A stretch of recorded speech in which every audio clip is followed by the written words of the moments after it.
Здравствуйте, дорогие мои друзья! Вы на канале Михайловна Лайф, Михайловна на кухне, и собралась приготовить, как говорится, витаминный мед. Ну или назовем его варенье. Варенье из зеленых сосновых шишек. У меня есть, конечно, одно видео о пользе вообще сосновой пыльцы, как я ее называю, мы называли ее кашкой, хотя это, конечно, сосновая пыльца, которая находится на сосновых деревьях, в лесу, весной, как бы, знаете, период цветения сосны. А потом, конечно, эта сосновая пыльца превращается уже в побеги, которые мы называли пальчиками. Ну, у меня даже видео, я это так говорю, потому что, ну, это называли мы у себя дома. А если брать по-научному, то это, конечно, сосновая пыльца и сосновые побеги. Ну, а здесь вот вашему вниманию я предлагаю вам и хочу вам немножечко рассказать, какую имеют ценную, конечно, ценность имеют вот эти сосновые, зеленые, молодые шишки. Вот смотрите, какая красота. У меня их здесь, конечно, немного. Я знаю, что в сосновом бору, кто рядом живет, их заготавливают. И, конечно, по много. Но заготовить их можно двумя способами. Значит, заморозить один способ. И, конечно же, сварить из них варенье, или, как называют, сосновый вот этот мед. Ну, о том, что они содержат большое количество витаминов, можно не сомневаться. И вообще сосна это, конечно, еще с давних времен является абсолютным тоже лидером по содержанию витаминов и полезных веществ. Потому что, как бы мы ни рассматривали сосну с любой стороны, взять ее хвою или взять ее смолу, которую она выделяет и имеет свои ценные качества и применяется в медицине, то, конечно, говорить не о чем. Но здесь речь идет уже о зеленых шишках, которые появляются после пыльцы и побегов.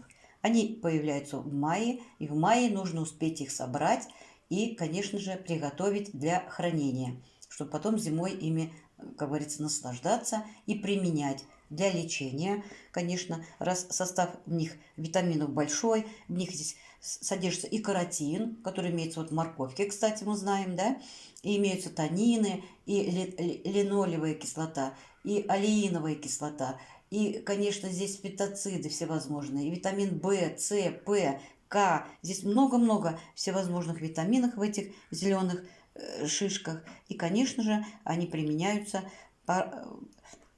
по-разному. Ну, если, например, взять настой шишек, то можно применять их от кашля. Допустим, чистить сосуды. При наличии, может быть, микроинсульта или уже человек перенес инсульт, то самым замечательным будет для чистки сосудов это отвар из них. Ну, то есть, вы понимаете, да, нарезается, отваривается, процеживается и потом принимается. Ну, может быть, часть стакана. Начинать, может быть, несколько ложек надо потихоньку, постепенно, потому что они, сосновые шишки, имеют фитоциды, вот такие смолистые, да, и, конечно, детям до 7 лет не рекомендуется их применять, и людям, у которых немножко есть заболевание печени или почек, им тоже нужно с осторожностью. А так они, сосновые шишки, конечно, щитовидки помогают, и гемоглобин поднимают. Ну, я не знаю, тут даже можно перечислять и иммунитет, а уж то, что они чистят сосуды, об этом уже говорить даже нечего.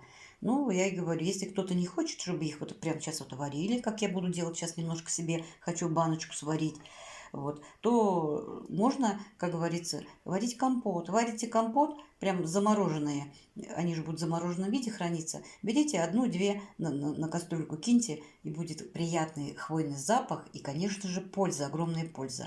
Ну, а зимой, если у кого ангина, вытаскиваем, разрезаем ее в замороженном виде и делаем отвар. И этим отваром нужно полоскать горло. Ангину как рукой снимет. Как рукой. Потому что действительно тут перечислишь, не перечислишь, сколько есть полезных свойств вот у сосновых шишек. Ну и я сейчас что буду делать? У меня, конечно, здесь немного, у меня всего 300 грамм. На 300 грамм я беру вот стакан воды, где-то 200 грамм, и 400 грамм у меня будет сахара. Ну, их можно предварительно, конечно, я их уже промыла. Кастрюльку я взяла, вот, как говорится, нержавейку, как бы она такая вот у меня железненькая, да, потому что в эмалированной посуде их варить нельзя, потому что они при варке будут выделять смолу, и эта смола может эмалированную посуду изнутри испортить. Поэтому у меня вот есть такая кастрюлька, как бы она такая вот железненькая, да, вот я буду варить в ней.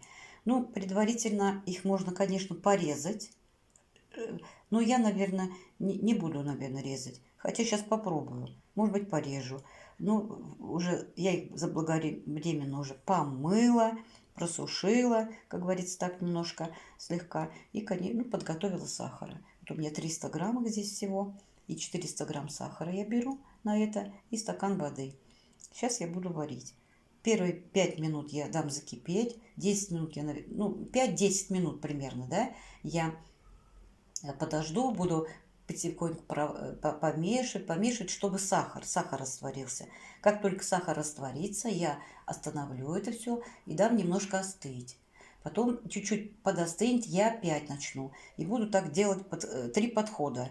По 3 подхода я буду делать, проваривать. Пока сами вот эти шишки, они, конечно, из зеленых, перейдут в стадию коричневых, потемнеют, и сам уже сироп приобретет тот, знаете, такой смоленистый цвет смолы. Если кто-то знает, что смола, она какая-то такая светленькая, но когда вот, если сейчас проваривать шишки, то они будут такие, как мед. Такой цвет приобретут темный, такой ближе к коричневому цвету. Вот, конечно, это будет все прекрасно. И я думаю, очень-очень нужно нам зимой особенно поддерживать свой организм и свой иммунитет. Все, я, как говорится, ставлю варить, а потом покажу, что получится. Итак, варенье из сосновых шишек готово. Вкусное, ароматное, с запахом весенней хвои, лечебное, витаминное, замечательное. Посмотрите, она какой стала по цвету. Такой прям, знаете, цвет приобрела, несмотря на то, что шишечки сами были по себе зеленые. Очень, а она цвет стала такая, как бы коричневая, такая томленая. Томленые такие шишки. Вот, пожалуйста, вам. Назовем его вареньем, назовем его медом, но это из зеленых сосновых шишек. На зиму, что ни на есть, эликсир долголетия, бодрости, здоровья. При любом случае, или будет ангина, или будет кашель, сразу разводим в теплой воде, понемножку пьем, или пьем как чаем. Я попробовала, конечно, вкус я знаю какой.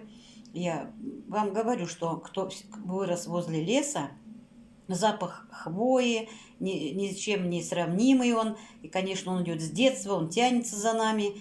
И такой, знаете, привкус хвои, смоляной, такой немножко сладко, где-то моментом горьковатый, сладко-кисловатый, но это хвойный запах. И поэтому я всегда вам говорю, друзья мои, заготавливайте, пока есть возможность, себе всевозможные витамины на зиму. Ну, что мы уже одуванчиковый мед приготовили. Сейчас у нас пошли, вот, пожалуйста, шишки сосновые. Заготовили по баночке. Не надо так уж много. По баночке, потому что это же не естся прям ложками. Это надо понемножку зимой, знаете, так для поддержания. Даже когда варите компот, а зимой всегда нужно варить компот из сухофруктов, поддерживать свой организм, положили туда ложечку, и все, и достаточно. Или замороженных пару, там, может, одну шишку или две, смотря сколько варите компот. В замороженном виде их можно хранить. И все, и будет, как говорится, счастье всем. И, конечно же, здоровье. Я, как всегда говорю, делайте все с удовольствием. Конечно, всегда все. Пейте чай с удовольствием, с аппетитом. И поэтому и все будет хорошо. Ну как, что вам еще сказать про сосновые шишки? Все знают, что это витамин номер 1 в лесу. Ну и, как всегда, я хочу вам сказать до новых встреч на канале Михайловна Лайф. Пока-пока.